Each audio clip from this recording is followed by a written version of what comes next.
issues Yeah. except this little girl. Mm-hmm. Because her auntie and uncle kept her away from the spotlight, didn't let her talk, let her grow up as normal as you could. Mm-hmm. Because her mother actually, when they found her, her mother was holding her and had passed away. Wow.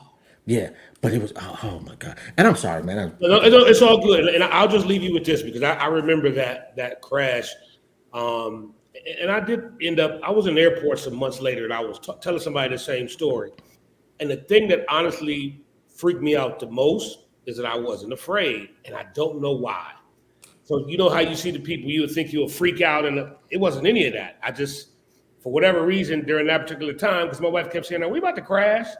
And I said, "Yeah, I think so, but just hold on." real talk, real talk.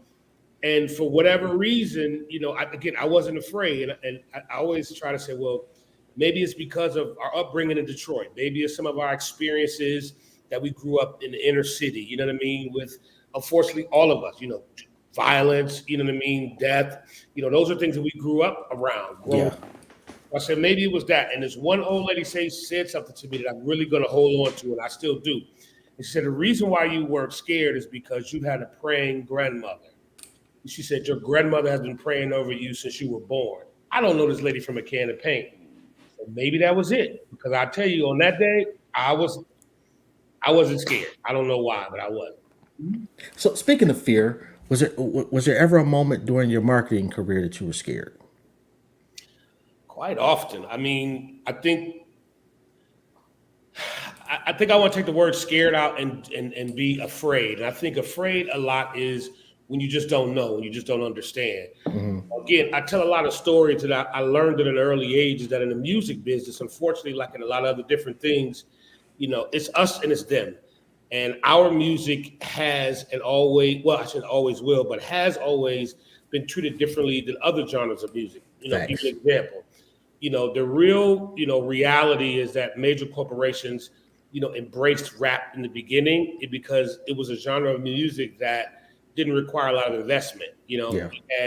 You didn't have all of the big robust groups and wardrobes and the George Clinton tour budgets and all those kind of things that came prior to rap. It was just very cheap to produce, very cheap to market and promote. And one of my experiences, in this, when I worked for a company called MCA Records, and I'll never forget this. And my counterpart, which was pop counterpart, white guy, his name was Eric, really cool guy, came into my office and said, Lamont, listen, I know you guys have X, Y, and Z, and you want to do, this, and that with your DJs. He said, I just want you to know that if you need any help financially, I got you.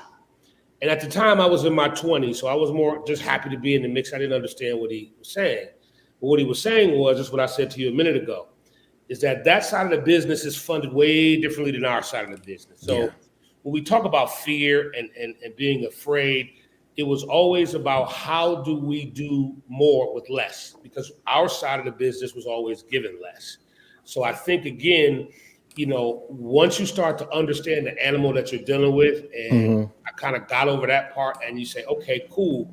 I know I may only have a budget of $500. I have to make it seem like it's $3,000. Where the other side, the pop guys, because there always was a running joke, is that in our music we were chicken wings and fries, and in their music they were steak, lobster, and pate. And when it came to budgets, that's really what it was. So again, once you start to mature and understand and get past that part of it, that fear or that not knowing what's on the other side, it kind of subsides. Now, I don't give a shit. You know what I mean? Now see, the thing with the music business is that people who have experience are not as embraced as those who don't. Whether it be an artist, whether it be a manager, whether it be, so many other different things. That's why, especially on our side, it's always embraced for the young. And the reason why is because the young, they don't have the same They don't know understanding. They don't know. They don't what they know. don't know. Yes, they don't know what they don't know. And again, same with me. There were times I was being paid for something and I should have been paid triple, but I was young. I didn't know. You know what I mean? Where again, the other side of the tracks or the fence or however you want to call it it's a different pay scale. And again, it's no different than any other thing, here in this, this United States of America, which we have, is that, the red line on the map is real. You know what I mean? If you lived outside of the red line, it was a Yeah. different, a different set of rules in terms of services, in terms of, things of that nature. So again, it took me a long time to get around the block, but once you get past the fear, then everything else is cool because they're banking on you to be fearful, not to know, and not to understand. So you did marketing programs for Janet Jackson and Mary J. Blige, just Okay. just to name a few. Yes. What's the difference? Every artist is like I always say, us doing guy talk here, it's like a tailored suit, right? So no artist is the same, zero. And that's one of the biggest issues I learned a long time ago, where a lot of artists failed, is that they wanted to be able to create, a marketing plan, a promotional plan, an execution plan similar to someone else, and you can't do that. Every artist is the way you did with Mary. And again, going back to my history, when I first started in college, that was the first artist. Yo, that's like a real phone. Faux pas, faux pas. No, I haven't heard a fucking phone ring, nigga. Like, Faux pas, faux pas. Okay, I'll take that.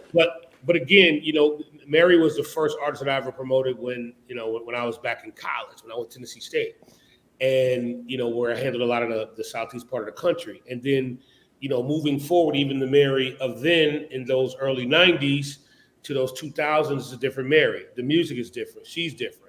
Steph definitely would, when it comes to Miss Jackson, because you can't say Janet. You can't say Janet Jackson. You have to say Miss Jackson. okay. At least in certain meetings at that time. This is someone who is the sister of Michael Jackson. So even if the records were the same, you can't treat them, the same, because it was two different types of music. The artists, the goals are different, what you may be trying to reach in terms of Mary and Janet. And hell, the budget probably isn't the same. You know what I mean? So again, when you're talking about Janet Jackson, that's a different. It's a different level. You know what I mean? That's different. That's penny. So, Yeah. Oh my God. you got to put all of that in perspective. So again, it's like a tailored suit. It's not going to fit the same for me. It's going to fit for you. So everything has to be done on a tailor-made basis. Okay, let me take it back a little bit. I'm sorry, I should have started from the beginning. That's all right. Why marketing? What was it about marketing that drew you in?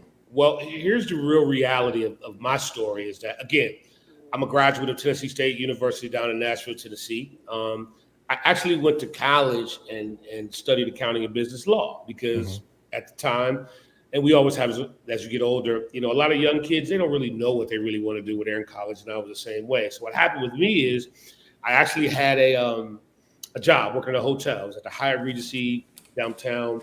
I worked in the room service department. I'll try to speed it up because I take it long. But there was a guy who would come to the hotel once a month. Cool guy. His name was Jeff Thomas. And he would always order whatever he ordered. I'd take his food up to him, good brother, and he would just give me this large tip. So after about a year, I had asked him, because I think I was in my junior year. He said, I said, hey, we got cool with that, whatever. And then I had asked him, I said, okay, so what do you do? And he told me he worked for a record company. So that's when I said, well, how can I submit a resume? Because I'm coming from that environment. You don't know. And this is probably 1991 going to 92. And he said, no, that's not how this works. So he said, give me your address. And I gave him my home address, and he sent me records. Now, I know to some, we're in the age where we know what actual or vinyl is. Oh, I know. Yes. So he actually sent a box of vinyl to my apartment. And actually, I take that back because it wasn't Mary first. It actually was Jodeci, because Jodeci came before Mary. Jodeci had a record called Forever My Lady. And he said, take those records. And he gave me a list of places to take it to. I took him to some radio stations, some clubs. I drove to Atlanta. There was this thing called Freaknik, if you remember, hearing about something about that. I went twice, bro. Yeah. Back in the 90s. And again, this was all out of my money, so I didn't get paid. I spent gas out of my car. I would drive from Nashville to Chattanooga to Atlanta and back. But I had these records, and at that time, that got you in the club. That got you free food. That got you free liquor. That was better than money, which I had learned later on. So me doing that and starting to figure out I think then Mary came next, and I got a check, and I think I might have got a check for like $1,000, and I said, "Well, wait.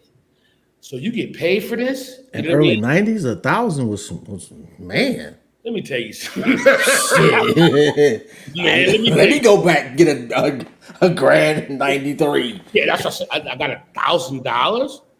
I said, he said, yeah, no, you're gonna get this all the time, but I'm gonna give you this because you know. So I got $1,000, and then I think it was the 411 was the first one. I did the same thing. So I didn't know and understand that was what they call radio promo or marketing, because it was both the radio and the street. And again, that just kind of snowballed into me being able to work a lot of other records with Def Jam at the time. LL was there. If you know, Rest or Soul just recently passed. Boss was on Def Jam back then. A rap artist from Detroit. Oh yeah. Public Enemy, I think had Terminator X had some records back then, and all of those things just started to happen in terms of me getting more and more accounts and just kind of falling into it. So there was no plan, at least for me, because you know there is no, and again, this is pre-internet, Google search, things of that nature. You just trying to do it the best you can. You know what I mean? And you know, shout out to my man Jeff. You know, even though he worked me like a dog for free for a year, you know, you know what I mean? But you know, at that time, it was cool because it was a little bit more of a boot camp kind of thing, you know. And I tell people too when they hear, you know, you can't talk about this much as you used to, but you know, when Puffy always was, you know, people would talk about the story of Puffy at Uptown and working for free. There were a lot of people that were at Uptown back in the day that worked for free. You know what I mean? So I think again, it was super duper cool that I was able to have an experience. And again, 30 some odd years later, I'm still here. Phone still rings pretty good. We still stay busy. You know, there are more records now than ever, which could be a good or a bad thing. And the reality is that people with my experience or, you know, kind of had a resume they have, not a whole lot of us. So we're kind of in high demand. You know what I mean? So that's Young Puffy. Good dude, asshole. all right. Let me say this. I knew him, but I didn't know him like that. When I say like that, it's because one of my good friends, super good friends, is from from Mount Vernon, right? And I say Okay. it because if you understand, there was a whole little crew from Uptown, from Mount Vernon, which is Heavy D, Rest His Soul, one of the Absolutely. best brothers on the planet. Al B, just all of those guys. And my good friend, his brother was one of the dancers at Heavy D and the Boys. So I know a lot of them or knew them from way back when. And I'll just say that Puff was always different. And he was different, bro. You know what I'm saying? He wasn't he wasn't a traditional guy like the rest of them. He was just always different. So when this new stuff of recently of all of these allegations, X, Y, and Z, I mean, I could see it because he was different. We all could tell the different guy in the crew. You know what I'm saying? Okay, I got you. So if we want to use the word asshole, was he an asshole to people he didn't have to be in business? Yes. And I always say this too, like, it's not hard to be a good person. And at certain times when he could have been a good person on some business shit, he wasn't. Okay. So prior to that, on the young shit, I don't think so because, you know, they always say that what money amplifies who you really are, but you can't get Facts. gratification until you get the money. So you have to suppress it.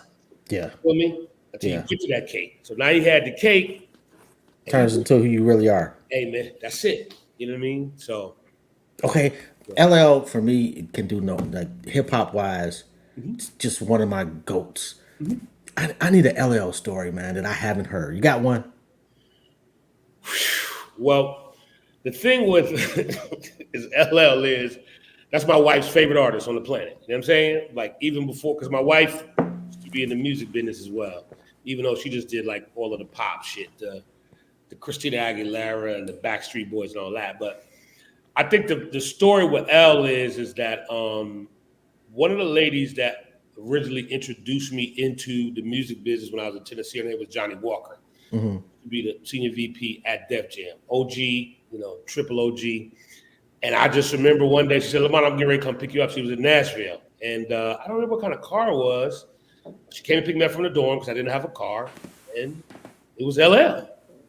And she's like, "Lamont, get in the back." and we just was kicking it. And I think at that time for me, I was still maybe 22, 21. And I think that was my first interaction of, I didn't know what to do. I didn't understand. Because again, this is a guy that's from Detroit, the West Side. I don't know how far back you go, but there used to be a store on the West Side of Detroit called Aspen Records. It used to be on 7 Mile in, is that Wyoming, right? Okay. And first record I ever bought was LL Cool J, right? Radio. I bought the vinyl. So then you fast forward, I'm in college, and he's sitting in the front seat, and I'm in the back seat. I kind of was fucking fanning out a little bit. You feel what I'm saying? But I'm trying to be cool because I'm the dude. I feel you. You know what I mean? You know, you say you're from Detroit, and then again, you fast forward and you see him. You know, it's like, oh, what's up, Lamont? How, your wife good? You know what I'm saying? Because he knows that she's a fan, and we've had tons of interactions. But I think the story about L is that just a regular guy, bro. You know what I'm saying? He's like me and you. And I was able to learn that early of all of the stuff that you might see on the TV or the stage, whatever it may be, or in the magazine back then. Todd's a regular guy, just like me and you. You know what I'm saying? Oh, I remember seeing him come out the radio at Kobo. Yeah. No, matter of fact, when Crush Groove came out, Come on now. I walked because I grew up on 7 Mile in Southfield. Come on now. We walked to the Northwest. Come on. And for those people, like that's a long ass way. Come on now. And I got on the shell toes. You know, I'm fly for the times. Come on. Hey, I can't adequately explain to people nowadays. Matter of fact, the closest thing I can say is that Crush Groove was our Black Panther. Yes. Yo, because that shit was a whole ass concert. Because man, I still remember. I still get chills talking about it because I can smell it. Yes. I can see it. Yes. It was just that was like the first big event for me. Well, here's what you're saying, and here's what I think the music did then, because I agree with you. And of course, my favorite part, you know, DJ runs my name, Jazz Master J is his that's the way. Oh, come on, man, stop it, bro. So we here. But here's what I'm saying is that there was so much of an emotional connection and a discovery in that time and in the music. So that's, again, I think of how and why we had those experiences and how and why the experiences today may be different in terms of music is because, you know, studies have been done is that people are really into discovering new music. Now we put in the marketing and promo hat back on. Okay. We get a certain level of dopamine, right? In our system of enjoyment is that we found something, that we've heard something, and be like, oh my God, and then we want to share it and say, yo, did you go see that? I went to go see Crush Groove last night. Did you go see that? You know, that's all about the psychological thing of what music is. And then we can take this a little bit deeper and so we have to understand is how we're connected to this music from an ancestral thing. So we got to understand where we come from. We got to understand that when you hear, like you said, that little part right there, that your hands go up like this. You got to know that history of what. Yes, it's still the drum. It's the level of communication. It's always tell this story too. So there was a producer. His name was Chucky Thompson. He passed away. Chucky Thompson was the man's was dope. Yep, Chucky made a lot of R&B stuff, right? But Chucky made a lot of Mary stuff, Faith, whatever. But one day, me and Chucky, we were having lunch at DC, and we were talking about how he had a meeting with Quincy Jones, and the main question he wanted to ask Quincy, because he was having some problems making some music for somebody, he said, Quincy, I want to know what it is that you were thinking and what was your mindset when you made Thriller. And here's what Quincy told him. He said, listen, there is a study that was done, that you can find it anywhere, of people at different levels of their life hear things differently. A certain frequency of sound is going to sound different to a 5-year-old, to a 10-year-old, to a 40-year-old, the same frequency, because your hearing is different. Yeah. What he decided he wanted to do is that he wanted to hone in onto that certain frequency of sound to the people that he wanted to buy that record. And that's the scientific version. But here's the homeboy version. You see, we know what feels good. It feels a certain kind of way. When you again, when you might hear Miss Patti LaBelle hit a certain note, God bless Miss Aretha Franklin, when she is certain stuff, you just feel it. Yeah. Even I told somebody this the other day, I never was able to see him in person, but one of my favorite documentaries is the recording of Aretha Franklin when she did the gospel thing out in LA. I think it was like back in 70 something, whatever year, but listening to James Cleveland, because I didn't know a lot about the gospel like that. But when you heard Homeboy sing them notes and Aretha started singing them notes, it's something that just clicked. And again, it's about the frequency of the sound. So again, I get it. I totally understand it when you hear some of those, records that just take you to a different place. And some people just can't hear it because maybe their frequency level might not be the same as yours. And I understand. Now, I saw a clip on IG that you did, and you said there was no such thing as gatekeepers. Right. But then you also said there's like 4 or 5 people that you know that follow you on IG that can change Yes. the career of somebody. Yes. Ain't that the epitome of a gatekeeper? No. How's that different? Because and when I said that, and again, first let me say this: I am the first to say that I need to be corrected, right? So it's between me and you and whoever else may be watching. But if I'm incorrect, it's your job to correct me. So I got you.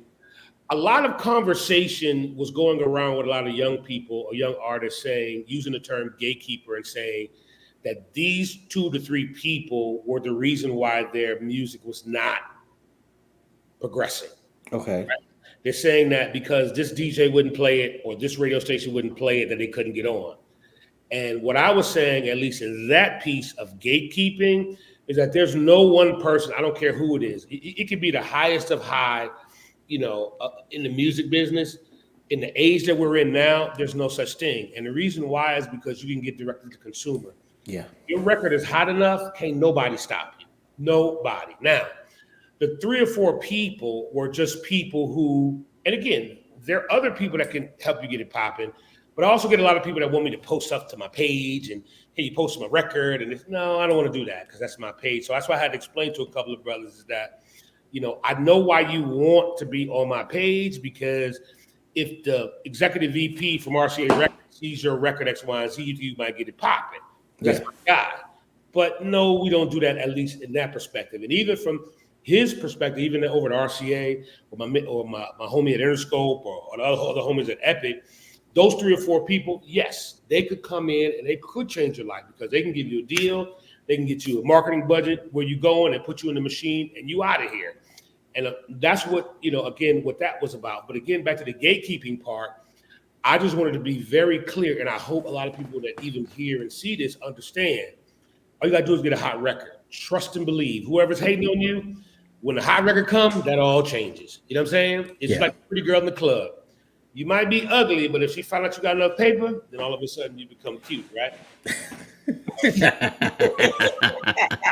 The same thing with a hot record. So again, just to circle back one more time, because again, that term is used as someone holding people back. And reality is, and I said this earlier, a lot of people who are out marketing or trying to market and promote their music, they really just don't have the right resources. That's reality. They don't have the right infrastructure. They don't have the right staffing. And they don't have the right amount of money that it really takes because again, and I said this in another post, because you have TuneCore and CD Baby and things of that nature and all of these other free tools of the internet, it has a lot of people thinking that you can progress and get to a certain level for free. And that's not the case. And I always say, like I had to explain to someone the other day, they said, well, Lamont, why is the budget this much to do X, Y, and Z? I said, because whether you use the Marriott or a Holiday Inn, your hotel room is not going to be free. You got to figure out how you're going to get there, either a rental car or this and that. I said, those things have to be put into what it is that you're doing. Oh, man, I didn't know it was that much. I said, well, that's part of the sauce in marketing and promotions is that you can't do it for free, at least if you want to get to a certain level. Now, if you just want to be part of the 165,000 people that put their record on Spotify today, and I think it's up to 32% of them get 0 plays, If that's your goal, no problem. Then you're just fine. But I think it's coming to a head to a degree of a large group of people understanding is that you just can't make a record and put it on Spotify and think you got and beg people on the internet to play your record. I mean, to stream it. And Okay, let me ask you this then. How does a generational, let's say there's a 17-year-old prince of today, okay, broke, okay, but a generational talent. okay. How do they get out there in today's market? How do we do this? Two different things. And I don't want to sound like I'm the old guy that's hating. First, I think the artist has to understand that they don't have all the answers, right? The Okay. majority of the artists, they think that they have all the answers. They think that they know what the marketing or the publicist or the manager or what they're supposed to do. They think that they can make the music, record the music, engineer the music. I think so. First, you got to understand that. And I think when you understand that, you understand that you have to have some sort of a team, right? Mm-hmm. The team could be mama, daddy, cousin, auntie. It could be all of those things, right? Right. Then you have to understand is that if you want to be a prince, and I said this before too, you're not going to do it alone. There are barriers that are set up. There are systems in place to make sure that you do not flourish without being in business with a major corporation, which is what Prince had to do. It's just what it is. So there is this love affair of getting out there on your own. Okay, cool. Maybe that's what it is you do, but that's also very difficult when you are broke. You got to understand you have no money. Yeah. Now, if you have no money, you have to figure out how do I get the resources, and the resources doesn't necessarily have to be money in order to leverage this music. And you know what? You might have to do some things you might not want to do from a business perspective, whether it's, forfeiting some of your publishing or whether it's being able to give credit to some other people because, it's no different than DTEing consumers' energy. You're not going to get the product for free. You're just not. That's just what it is. And I think so many people are just in this dream love affair that because, again, you have this thing called the internet, that you're going to bypass the system, and you're not. And again, that's why you have 165,000 people that upload daily, and about 30% of them get 0 plays. 0. And see, I had Helliver on Okay? earlier today, Good brother. Good brother. and yeah, phenomenal conversation. But the thing about this wave of Detroit MCs is that, with a couple of exceptions, for the most part, they seem to have bypassed the system and really done a great job at it. Now, when you say bypass system, tell me what you mean, because I would disagree to a degree. Like I know Doug is in the system, Skilla Baby, Yes. but it seems like like Peasy, Vezo was in the system. I'm not sure if he still is or not. No. But it seems like it's a balance of successful independent and successful within the system. Does Okay, it so matter as much as it did 20 years ago? Yes and no. But I'm gonna say this even with Peasy, right? He had a record 2 million up, right? Which ended up going Fire. right top 5 record across the country, right? But here's the reality: Peasy still had a independent major system behind him, which was Empire, which was Ghazi, which was Morris Landy, which is all those guys. Morris Landy's been in the record business for 30 years. Okay.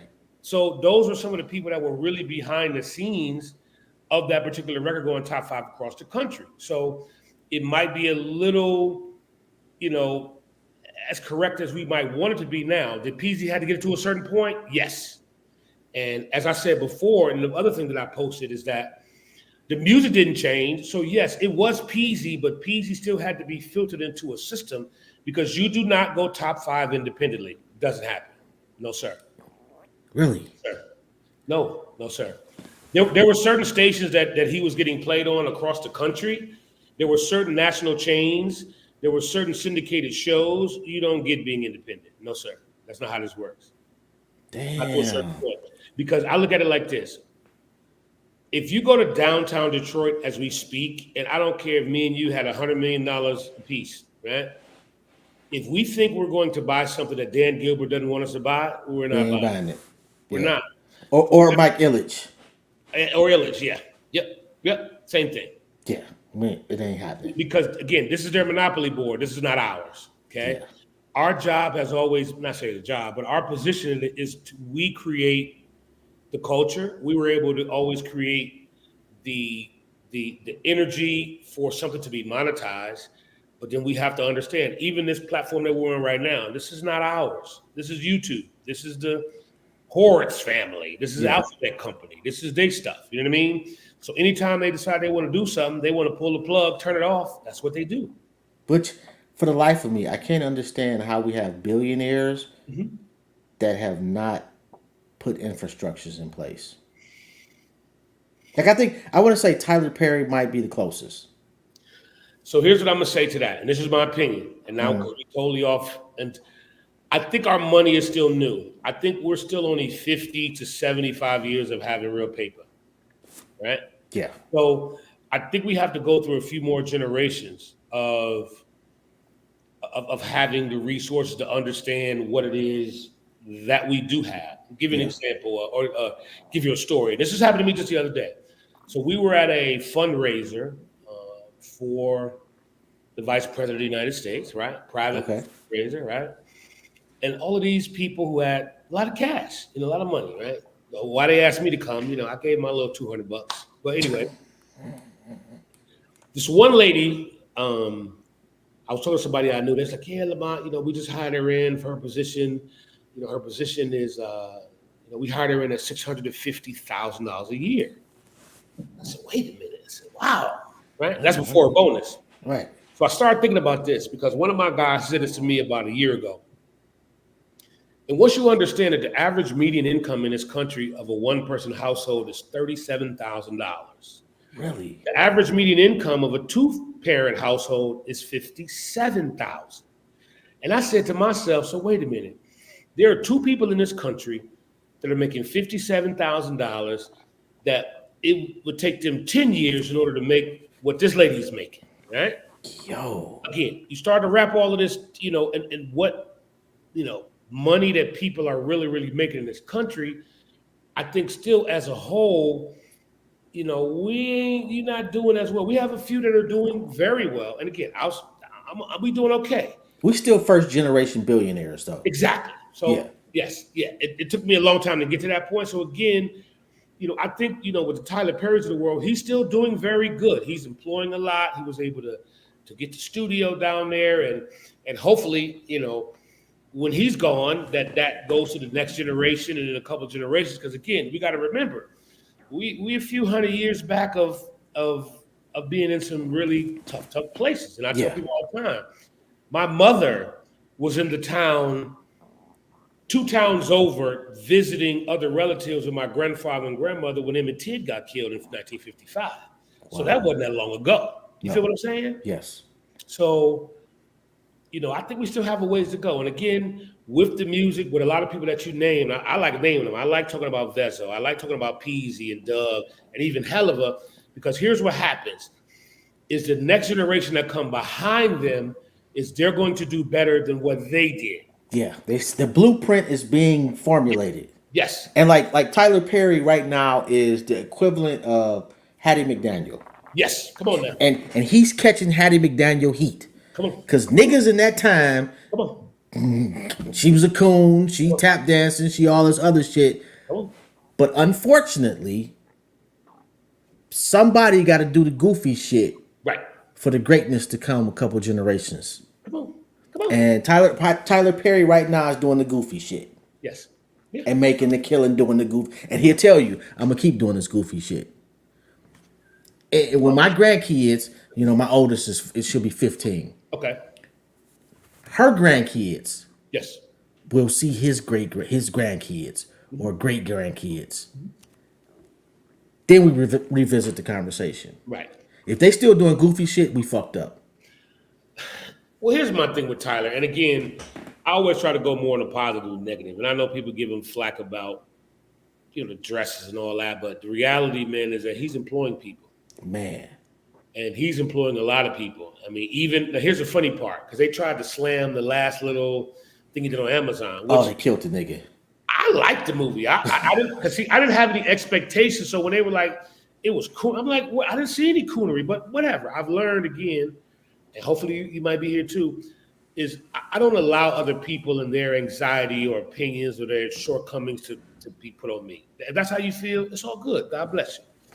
If you don't want to do this, you don't like that, that's cool too. But I thought it was very well put together for what it was. I wasn't looking for award-winning Scorsese, lighting or things. That's because that's not how he does what he does. You know what I No, mean? So it's no. like I saw nothing wrong with it. And the guy who played the bad guy, I had to ask my wife. I said, "Yo, isn't that Tia's husband?"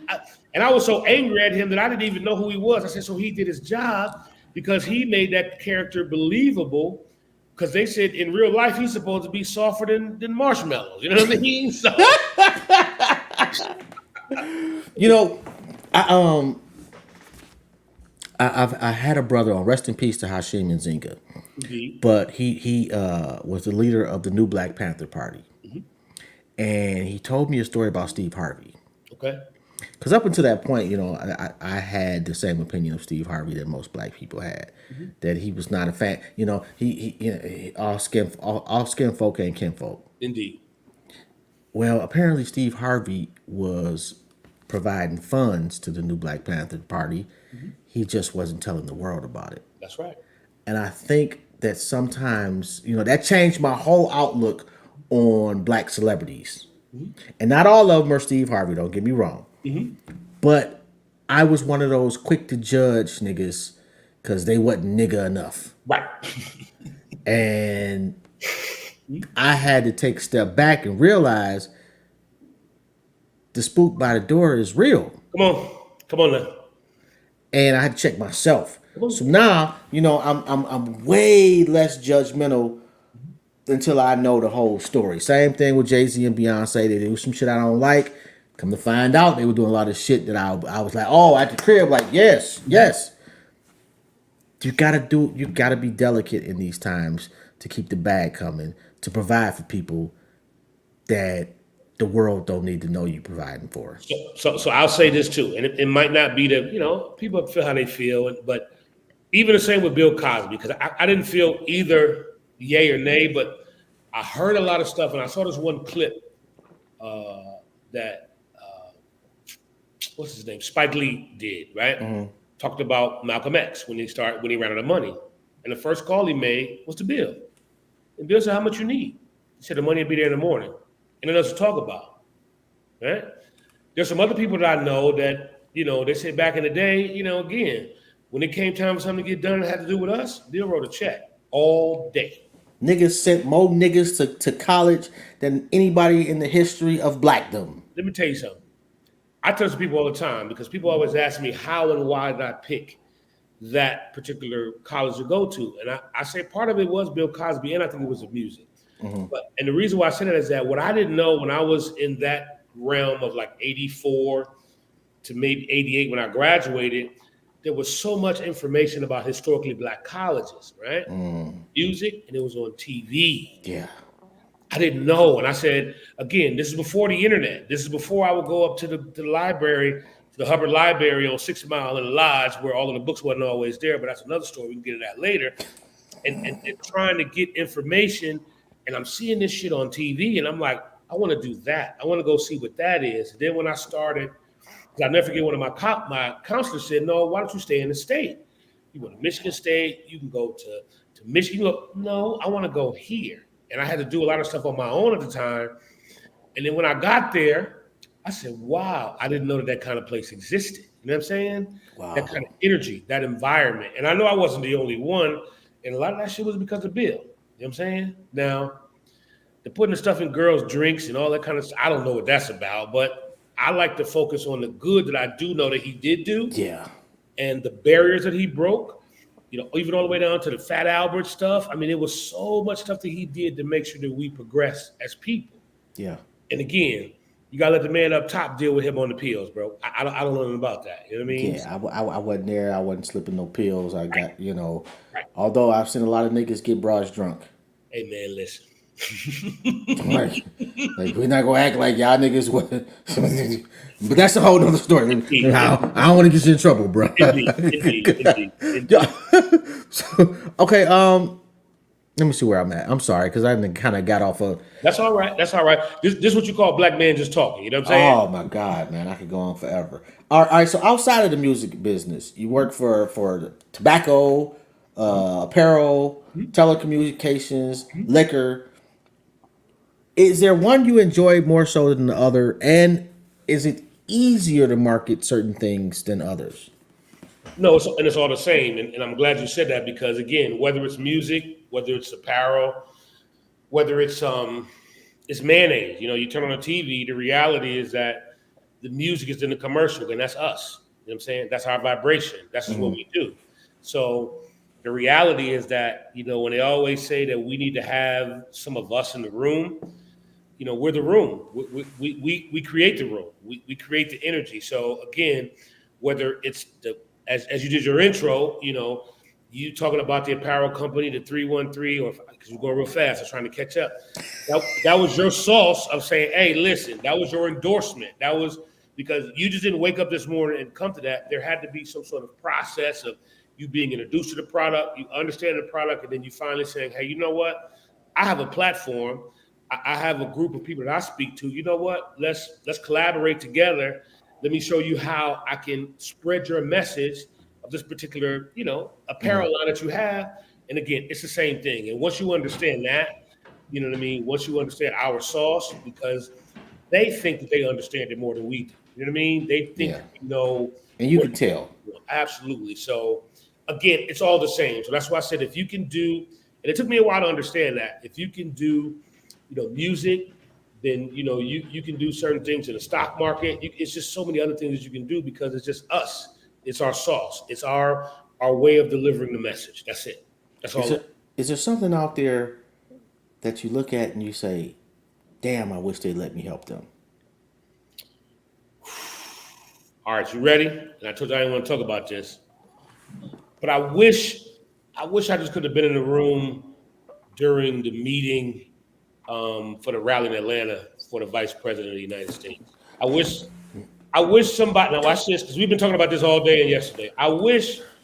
And I also wish that people would not always be quick to say it's about bashing black women because not only have I gotten checks off Megan Thee Stallion, that's my people. You know what I'm saying? I know Megan Thee Stallions, but what I do believe is that in that environment, and even if you see the way she was dressed, she was actually very Let me say it for you, so they won't give you shit. no, that's cool. Shaking your ass at a political rally Yes, was not only disrespectful. yes, First off, me and your generation are the yes, most likely black people to vote, yes, and you pissed us off. yes, You made us feel embarrassed. yes, You made us feel disrespected, yes, and you made us not want to vote for that candidate. yes. So even Well, though well, I no, know, wait. I don't want to go that far, but I I'm, just want to say it was inappropriate. I'm gonna And, tell you, and hold up, but I don't know if I want to put that 100% on her because I always say this too, right? So there was it ain't her fault. No, it's the campaign's fault. yes, and I said this today. We were talking about this. I wish her manager, and maybe he knew or maybe he did, Brother T. Farrer, that's his name, brother. Is like, okay, listen, for this, we can still give them the energy, but let's just tone it down and let's not twerk. The twerking part was just a problem because and in so many different ways you could have did that differently. If you wanted to get the energy in there, just put the instrumental, put the beat on. You know what I'm saying? Let the crowd sing the song and you just stand there. It was so many things that you could have done to classy it up a bit because still you got to understand. I don't care what anybody says. And grandma told me this: we can't do what they do. So don't tell me what Donald and them did. We always have to be 2 to 3 times better, not just for them, but Facts. also for us. That's how we roll. So just because they do what they do over there, that ain't what we're gonna do over here. So I'm not mad again at her physically being there. I'm not mad at the clothing. I'm not even mad at the song because they changed it up and it was. But as soon as we start twerking, that was the movie. That was wrong. That wasn't right. So that is where I wish I was in that room. And And I you know, hope, pray that they listen moving forward, because I also they want to get to the young crowd. I got that. But there's still a way that you can do it where it's a little bit more classier. That's all. me and my guy was talking about this Mm-hmm. today actually, and he was saying, well, they just trying to get the young. I said, I understand that, I get Yes. it. However, the young folks are not dependable voters. They may or may not go. For people in my age bracket, gonna be there at 5 o'clock in the morning. Come on. So you're upsetting people that have shown you that we will vote for any Democrat, whether that's right or wrong, and it's absolutely wrong in my opinion. Yes. However, that Yes. historically we will show up and show out and vote, and you're offending our sense of decorum, Yes. and you're decreasing the likelihood that some of us will show up. Yes. And watch this. And golly, I know we're supposed to be talking about records, but let's stay on this for a minute, because here's my other thing too, is like I feel like just because someone else does something, that don't mean you have to do it. So even with, you got to run your race. You are, dear Madam Vice President, if you ever hear this, or anybody in your crew, you are the horse, and there's no disrespect. You need to run your own race. It's just a little bit. We're not calling her a horse, but I'm just saying, like, I'll never forget, one of my old bosses said, Lamonte, sometimes you got to put your blinders on just like a horse. And don't look at what everybody else doing. Just keep running your race. Because I'll be the first to tell you, when they first said it, I said, I don't know about this one. I said, I don't know. I said, because this is still, because see, again, I understand the history of this country. I also tell people this too. One of my favorite Broadway plays that's on Disney Plus, and I watch it all the time, is Hamilton. And I challenge everybody, if you're really on the hip hop tip and really to understand this country, you need to watch Hamilton. Because what Hamilton will teach you to a hip hop beat and a rhyme is that this country has always been divided, right? This country has always had the left and it's always had the right. So that's not going to change, right? No. So if you understand exactly what you just said, if you know what your core is going to be, and you need to get a little bit more to make sure that you win, because whoever wins, it's not going to be by a very large margin. No matter what that guy says, it's not. No, that's a lie. No. We know he lies. We know this country is really about 50-50 once you break it all down. You know what I'm saying? So you're right. Why piss off part of your 50% when you didn't have to? Like, I would have been fine with Kendrick Lamar. They scared of K. Dot because, see, as you talk about the he too black. And that's about to say, as you talk about the Black Panther, see, here's the problem, what you got to understand. I'm saying this with love and respect. If K. Dot told us to go vote tomorrow, we're voting. Because I don't think people understand what he has done with that record. Oh my God! People, I've never seen. I mean, I'm talking about from now. Of course, we're going to consume our culture. I mean, but from all over the planet, right? They did something that I don't even think they fully understood what they did. So, K. Dot kind of got to chill, because if I'm looking at your screen correctly, I see Brother Malcolm over there in the corner. Yes, sir. Right? So very similar to Malcolm, right? When Malcolm say we moving, it's a certain group that's moving regardless. And K. Dot is starting to get without question. Oh my God! And that's a scary situation for brothers. Yes. Let me ask you this. Speaking of that, okay, so Drake calls you up. I want you to market me back into the good graces of hip hop. Okay. What do you do? Well, first I say is that, let's be realistic, and everyone has a window, right, Drake? So when the window's open or closed, we don't know. But my thing is always just give me the record, and then you just run the play, just like football. You know what I'm saying?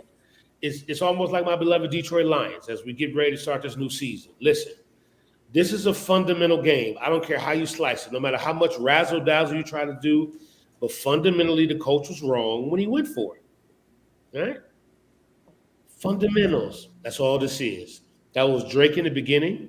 That was K. Dot now. They're all doing fundamental radio marketing promo. So if he comes with a new record, we're going to do what Eric Horton and all them guys at Universal Republic did since day one. You go out and you beat the pavement. You get the records played. You put them in the marketplace. You do all those wonderful things that got them there. Nothing changes. because this isn't rocket science. It's not.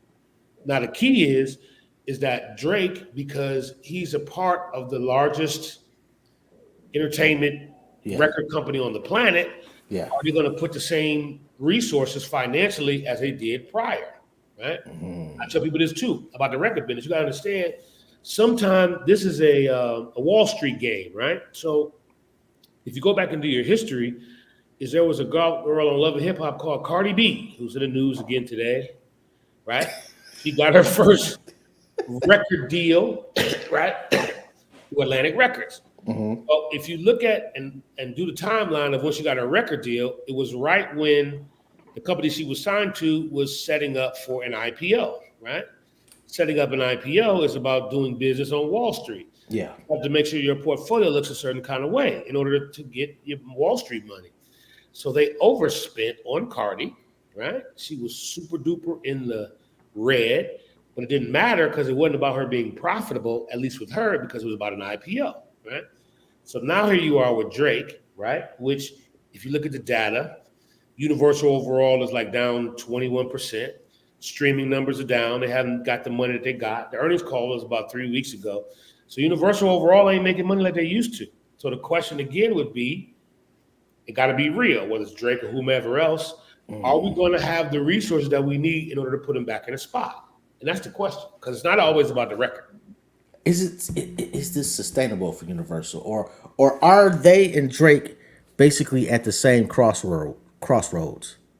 Could be. And again, everything has a cycle, man. You're not going to be hot forever. You're just not. So sometimes, somebody has to make a decision. Okay, well, if this doesn't work, then we're not going to put another 8 to 10 to $12 million into this. Okay, right now, like you said, Universal is down 21%. Stock price, yes. Stock price. So, from a business aspect, they are definitely wounded. Is there what other company would you say could capitalize the most In terms of being able to usurp their position and or purchase them? I don't know if they'll ever do that. I mean, because here's the reality: there's only three big companies left. You got Sony, you got RCA, and you got Universal. That's it. Okay. So it's only three. It's like the automotive, industry. So I don't know if because there was always conversation about Amazon was big enough, but I do think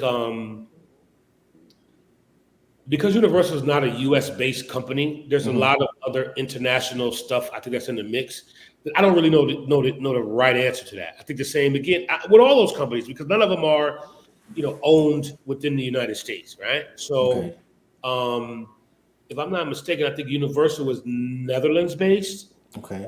I think Spotify, but it's definitely not, and I don't think it's UK based. But again, because Lucian Grange, he's a UK guy. He's the godfather of Universal Music Group. He runs the whole shebang, right? But so again, I think right now the way that the landscape is, it's going to be those three, and they're just all going to run their race. And I think they're down now, but again, it's almost like everybody has their turn. Just to circle it back to Detroit, I feel like, like we talk about Helluva, is every Detroit kind of artist had their little time. Like right now, it's Skilla Baby's time, right? Yes. Where a year or so ago was Sada's time. But I remember seeing something where Sada had, I think his father passed, and he just kind of stepped back a little bit. So that gave way to, to the next brother to do that. So I think with the record companies, at least those three, it's the same thing. This is a dogfight between those three. And your company is BWB, correct? BWP Marketing. How long have you been in existence? Well, according to the state of Michigan, it's 1995. And the reason why I say that is because, I technically we were, and I laugh at all this, back when we used to go to City County Building to get a DBA, and at the time I just thought that's how you created your company or whatever. But really since '93, but not until '95, we've been on paper as a legitimate company doing, marketing and promo for a lot of different labels and companies. Even present day, we do business with the city of New York. We do business with some nonprofit groups. some Major League Baseball teams. It's a lot of different stuff that I think again our voices are needed because we move the needle, we create the culture. I say it all the time, so they kind of have to come through us at least to get the real information. And I think what it is, for us is just to try to figure out how to monetize that more than what we did in the past and how to pass it on to the next generation. That's the key. Are you guys marketing podcasts?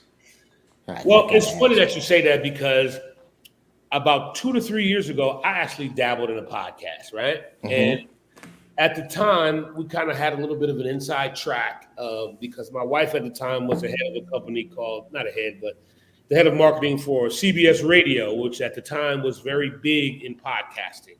That's actually where Drink Champs first started. Okay. They had a company called Play It, right? If you remember. But CBS is no more in terms of, they merged into Odyssey. But through those years of me learning and understanding is that, we were trying to figure out where's the money in podcasting, right? Because a lot of, just like with anything else, the major companies did not want to advertise with, Black podcasts. This is what it is. So for us, what we did, we just kind of did it for fun. And we actually did pretty well in terms of numbers and things of that nature. But there have been a couple of guys, even with us, have been trying to figure out, is this something that we need to revisit? Because again, I think podcasting now is the AM radio of what our parents and grandparents had. It's and the reality, bro. AM radio was the thing, and it still is the thing if you want to get a certain level of information. So, like if you're in Detroit or you're in Chicago or you in Atlanta, and I love Atlanta. Like there's a station called WAOK in Atlanta. It's an AM station, but it's all Black talk. And again, understanding our history, this is where we can get our information out to our people, kind of unfiltered to a degree. You know what I'm saying? So I think understanding that podcasting is the AM radio of the future. And for those that understand what that means, I mean, it might be something we need to look into because I don't think it's going anywhere. And I do think it's needed. Well, let me and Rita know. Okay. Say no more. I think you're phenomenal, bro. And I try to tell this to all my brothers and sisters, man. If nobody's told you today, man, I'm proud of you. Hey, man, listen. Again, I've learned to use the internet. Well, no, I'm going to say this. I've learned to use social media more than what I did maybe 2 years ago. And I say this because, we were a generation in the music business that we were not allowed to take pictures with the artists. We were the workers. So the thing was always to focus on the artists and their art, right? So I used to never post and never do videos, but then now I do certain things to kind of get a certain message out. And that was the one thing that I said just yesterday is what we have to do with us, we have to continue to talk. We're not talking to each other. See, what we've done now is that we've created a relationship here, right? And see, a lot of people have to understand that everybody doesn't always want something. Everybody don't need something, and I always had to tell a lot of brothers is that, whether you exist or not in terms of me and what I do, I'm the commodity, not you, right? Not to make me bigger and better than you, but I want you to understand that I'm here to help you. Yeah. And it's okay to want something. Yes. No. If you're going to do work, we got to want something. You got to be transparent about it. Absolutely. But sometimes for me, and this has got me to this point, is I helped a lot of people. You know what I'm saying? So when I call, they on the way. You know what I'm saying? If I need, they on the way because they like Lamont always looked out. You feel what I'm saying? So I always hang my hat on that, but we got to keep talking and we got to stop the generational foolishness that some of us are saying, oh, well, he's old or he's too young, because we need, I think we all need each other. We need to talk and communicate more because, just to give you an example, and we got to shout her out too. And the funny thing is, see, I know Mama. You know what I'm saying? Oh, she the goat's goat. Yeah, see, I know Mama, right? So, boy, when Mama like this, my baby. Oh, no, we got you. Come on, whatever it is you need. So, it's so many wonderful things that she's doing, and I always like to talk about this because I preach this. But she did it. I said, so many people in your generation are not Grammy members, and people like Helliver, Skilla, everybody should be a member because you all are making records, right? And you think that it's not important, but it is. Because your voice collectively on that level of doing things, it means something. So when I saw her post that she, you know, applied and got accepted, So fucking proud, bro. yes. So now, like I told her, I just need you to find 10 more people because there are enough that are already doing what needs to be done to be a Grammy member, right? And again, why are some of them, why is Helliver not nominated for something? All we need is 20 people to nominate, and he's in. I That's see it. that. That's it. That's it. It's not a lot. It's because it's not a lot of members in each chapter. Yes. Yes. Yo, shit, I Yes. did not know that. Now, winning is different. Now, the winning, but again, even from a winning perspective, when we talk about Killer Mike as an example, if you paid attention to his story with his album, which to me was phenomenal, and people were angry talking about nobody listened to Killer Mike, the reality is the only thing Killer did was he made a great album, but he, what's the word I'm looking for? He campaigned to the people that voted. That's it. Like you just talking about those older people, right? That voted, that 50%. You need to talk to them. Now the other people that I don't know if they come in, I'm not worried about y'all. These 100 people that vote, that's all I need is 100 people. So again, it's a strategy to that. And again, that was something that I learned a long time ago, which I didn't know what I was doing because when we were at MCA, we had to be in the Grammys. Record companies, because again, that's how they tip the scale. They make all the employees become voting members. You know what I'm saying? So it's just so many tricks to all of this and how you do different things. So again, we want to shout her out for that because that is big. And our experiences and giving them that information for them to move forward and move the needle, that's what makes it all work. Because at some point, like I don't know if podcasting needs a Grammy level award show, or the Grammys need to incorporate podcasting so that they aren't usurped. Because when I've been doing this for like 10 years, bro. Okay. And when I first started doing it, like, I was on Blog Talk Radio, and it was a novelty. And now it's 37 houses on my block that got a podcast. Right. So like they need to wake up. No, I agree. And again, from a major perspective, this was always a thing, is that they didn't know how to measure. So measurement is how you make money, or you're able to advertise against based off of numbers, which are not always true, but that's another story about radio. But it's another story about podcasting too. Yeah, even with podcasting. I know for a fact some of these numbers is they're not, again. Fugazi. Yeah. And again, just even with that, and not that this is a bashing of Meg, but I don't know if you saw as well, like they took 30 million streams away from Meg because some of that stuff wasn't real. You know what I mean? But again, that's nothing new in the music business or any other business too. They telling you that, or they're telling our ancestors to put this money in the Freedmen's Bank, and you'll be taking fine. all the money. Yeah, and we know how that turned out. You know what I mean? But they've been buying streams. Yes. Since 33s and 78s. Oh, yeah, listen.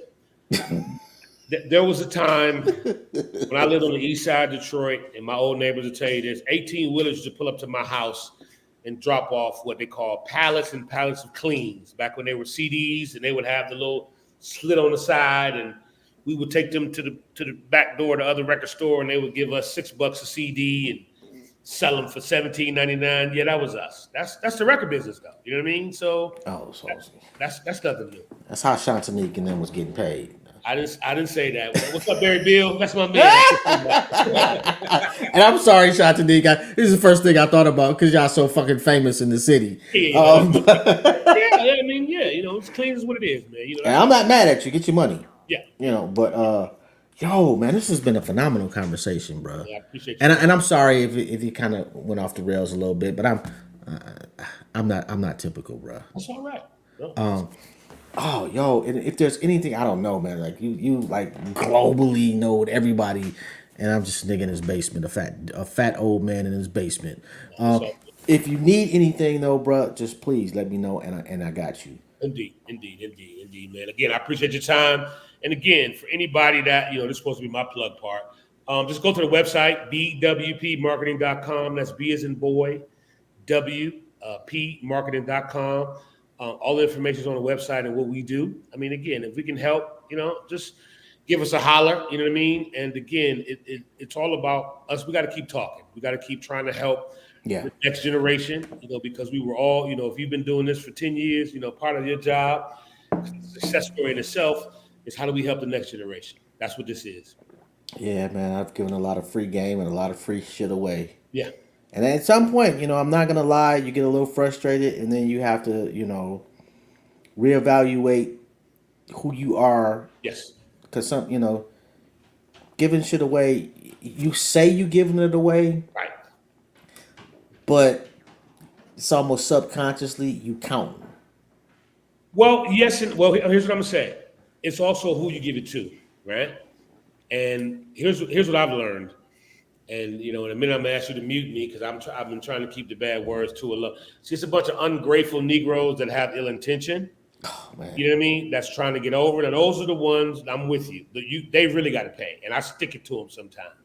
And when I say stick it to them, you gonna pay the processing fee on that credit card invoice. Yep, I'm not waiving that. Yep, you're gonna pay it. So that's my sticking it to them sometimes. But again, I know plenty of them.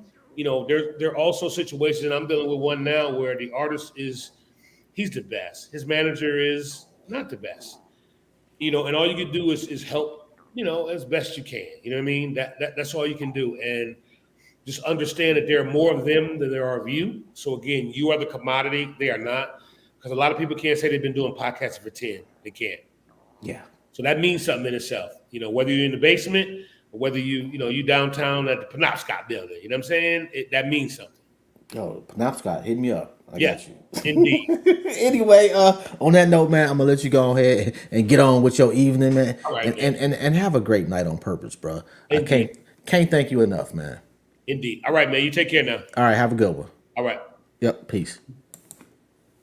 Yo, man, that was just a and I know Rita gonna kill me because I'm certain I missed some shit to talk about. However, I don't care because that was just a beautiful fucking conversation. And yo, that was just shout out to Lamont Hayes, man. I'm sorry, Lamont G Hayes. Let me add the G for greatness. And I'm looking at my phone just to make sure who we got next week. We got Beth, and we got April Lockett. And let me just let me make sure I get Beth's. Okay, Beth always sings on Instagram. Yo, this has been Jobs. It's another episode of Intellectually Petty Radio, man. And yo, I woke up today, man, and I'm so fucking thankful for that. And hopefully you are too. This is it is an honor and a privilege for people to allow me just a little time in their life. And I do not take that lightly. So on that note, man, I want to thank y'all. I'll see y'all next week. Y'all have a good one.